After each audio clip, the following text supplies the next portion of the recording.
Pallavi lifestyle Marathi चॅनलमध्ये आपलं स्वागत आहे। महाशिवरात्री स्पेशल किंवा उपवास स्पेशल आज आपण फिंगर चिप्स बनवणार आहोत। तर हे फिंगर चिप्स तुम्ही उपवासालाही सुद्धा खाऊ शकता। तर बघा, आपण घरात जे नेहमी वापरतो तेच बटाटे मी घेतलेले आहेत। त्यांना चांगलं असं धुवून पुसून मी घेतलेलं आहे आणि त्याची वरची साल याप्रमाणे मी काढून घेत आहे।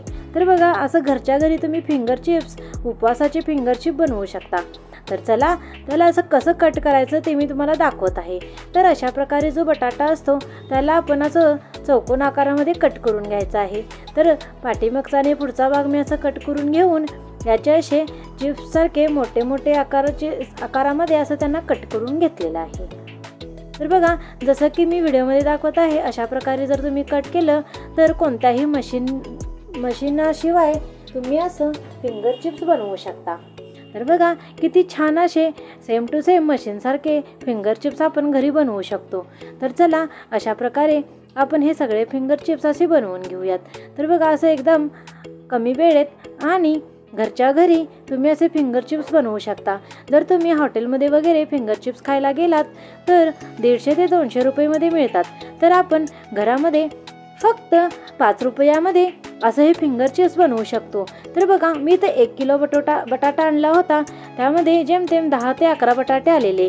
त्यामधील फक्त 4च बटाट्यांचा मी इथे यूज केलेला आहे। तर तुम्ही विचार करा, 20 रुपये किलोने मी हे बटाटे आणलेले, 4 बटाटा फक्त 5 रुपयामध्ये आपण असे फिंगर चिप्स घरामध्ये बनवू शकतो। तर बघा, फिंगर चिप्स असं मी पाण्यामध्ये सगळं घालून घेतलेलं आहे आणि सगळे फिंगर चिप्स कापून आपण असेच पाण्यामध्ये घालून घेऊयात। कारण आपण हे पाण्यामध्ये घातल्यामुळे ह्याचा जो स्टार्च आहे तो सगळा निघून जातो। तर बघा, अशा प्रकारे आपल्याला 2 ते 3 वेळा, जेणेकरून हे पाणी साफ होईपर्यंत हे असे बटाटे 2-3 पाण्यामध्ये आपल्याला काढून घ्यायचे आहेत। तर बघा, ते जे पाणी आहे पांढरं झालेलं आहे, म्हणजे याचं स्टार्च गेलेलं आहे। तर बघा, हे जे पाणी आहे आता त्याचा कलर चेंज झालेला नाही। तर बघा, आपण हे दुसऱ्या पाण्यामध्ये याला असं काढून घेऊयात। तर मी इथं 3 वेळा असं पाणी चेंज केलेलं आहे, म्हणजेच आपल्या बटाट्याचा जो स्टार्च आहे तो सगळा असा निघून गेलेला आहे। तर चला, आता यामध्ये आपण हे काढून घेऊयात। तर हे पाणी मी हे साईडला ठेवून असं एक जाळीचं भांडं घेतलेलं आहे आणि ह्या जाळीमध्ये आपण असं हे बटाटा जो आपण फिंगर चिप्स करून घेतलेलं ते यामध्ये असं काढून घ्यायचं आहे। तर चला, याचं पाणी सगळं खाली जाऊपर्यंत याला 2 मिनिट असंच ठेवूयात। तर यानंतर आपण एक कॉटनचा कपडा किंवा टॉवेल असं घ्यायचं आहे आणि त्यावर हे जे फिंगर चिप्स आहेत ते असे घालून घ्यायचे आहेत आणि ह्या कपड्याच्या साहाय्याने आपल्याला याचं पाणी जाऊपर्यंत याला असं पुसून घ्यायचं आहे। तर बघा, अशा प्रकारे फटाफट तुम्ही सगळं पुसून एका प्लेटमध्ये याला काढून घ्या। तर चला, असे मी सगळे पुसून घेऊन एका प्लेटमध्ये छानसं असं काढून घेते। तर बघा, जेणेकरून यामध्ये पाणी राहणार नाही याची तुम्ही दखल घ्या किंवा तुम्ही टिश्यू पेपरने सुद्धा त्याला चांगलं असं पुसू शकता।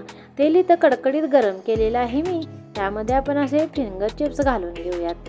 तर बघा, यामध्ये आपण असे फिंगर चिप्स घालायचे आहेत आणि यांना छानसं तळून घ्यायचं आहे। जर तुम्हाला हे खूपच क्रिस्पी असे पाहिजे असतील तर तुम्ही साबुदाणा जो आहे तो थोडा भाजून त्याचं पीठ करून मिक्सरमध्ये पीठ करायचं आहे आणि यावरती कोटिंग करून ते सुद्धा तुम्ही असं तळून घेऊ शकता। तर बघा, मी असं फिंगर चिप्स इथं तळून घेतलेले आहेत, म्हणजेच एक बॅच तळून झालेली आहे आणि दुसरी बॅच सुद्धा मी इथं अशा प्रकारे तळून घेत आहे। तर बघा, दुसरी बॅच पण तळून झालेली आहे। तर बघा, मी इथं जेमतेम अर्धा मिनिटच याला तळून घेतलेलं आहे, कारण आपण यांना तळून घेऊन एका प्लेटमध्ये असं काढून घ्यायचं आहे आणि याला थंड झाल्यानंतर परत आपल्याला दुसऱ्यांदा याला तळून घ्यायचं आहे। तर आता हे पूर्णपणे थंड झालेले आहेत। तर चला, दुसऱ्या वेळेस आपण याला छानसं असं तळून घेऊयात। तर पहिल्या वेळी तळल्यानंतर हे थोडे मऊ होतात, पण दुसऱ्यांदा जेव्हा तुम्ही तळाल तेव्हा हे खूपच क्रिस्पी असे होतात। तर बघा, किती छान असे हे क्रिस्पी होतात। तर अशा प्रकारे तुम्हीही डबल वेळा याला तळून घ्या, म्हणजेच खूप छान असे होतात। तर यामध्ये आपण काहीही घातलं नाही आणि उपवासासाठी खूपच छान हे आपण घरामध्ये असे फिंगर चिप्स बनवू शकतो। तर उपासाचे फिंगर चिप्स इथं तयार झालेले आहेत। तर बघा यांना असं छानसं आपण काढून घेऊयात आणि ह्याचा कलर तर बघा किती छान आणि सुरेख आलेला आहे। तर चला असेच आपण सगळे तळून एका प्लेटमध्ये सर्व करूयात। तर बघा एका अशा प्लेटमध्ये मी यांना सर्व केलेलं आहे। तर बघा आता यामध्ये आपण घालून घेऊयात उपासाचं मीठ म्हणजेच सेंधा नमक।